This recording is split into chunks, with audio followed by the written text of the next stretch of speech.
Pardi હાઈવેથી Kabra express luxury બસમાંથી ₹2,68,000નો વિદેશી દારૂ ઝડપાયો. મહિલા સહિત 4 આરોપીની ધરપકડ. 20 લાખની બસ અને મોબાઈલ ફોન મળી કુલ્લે ₹22,64,000નો મુદ્દામાલ જપ્ત. જ્યારે સેલવાસથી દારૂ મંગાવનાર સુરજ નામનો ઈસમ વોન્ટેડ. નેશનલ હાઈવે નંબર 48 પર પારડી દમણીજાપા બ્રિજ ઉતરતા છેડે પારડી પોલીસે બાતમીના આધારે વોચ ગોઠવીને મધ્યપ્રદેશની પારસીની કાબરા એક્સપ્રેસ લક્ઝરી બસમાંથી ₹2,68,000નો કિંમતનો ભારતીય બનાવટીનો ઇંગ્લિશ દારૂનો જથ્થો ઝડપી પાડ્યો છે.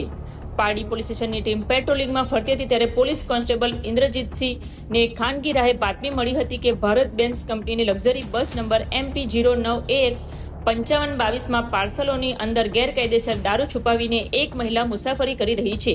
જે આધારે પારડી દમણીચાપા બ્રિજ ઉતરતા છેડે હાઈવે પર વોચ ગોઠવી હતી અને બસને રોકી તપાસ કરતા ડિક્કીમાંથી પ્લાસ્ટિકના કોથળામાં પેક કરેલી વિદેશી દારૂની કુલ 864 બાટલીઓ જેની કિંમત ₹2,68,800નો જથ્થો મળી આવ્યો હતો.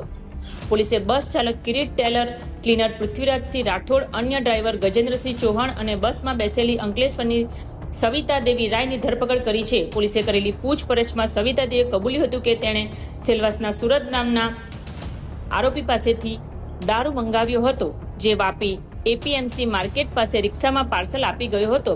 બસ સ્ટાફે ₹9,000 ભાડું નક્કી કરી દારૂ છુપાવ્યો હતો. પોલીસે દારૂ, 20 લાખની બસ અને 4 મોબાઈલ ફોન મળી કુલ્લે ₹22,84,300નો મુદ્દામાલ જપ્ત કરી પ્રોહિબિશન એક્ટ હેઠળ ગુનો નોંધી વધુ તપાસ હાથ ધરી છે.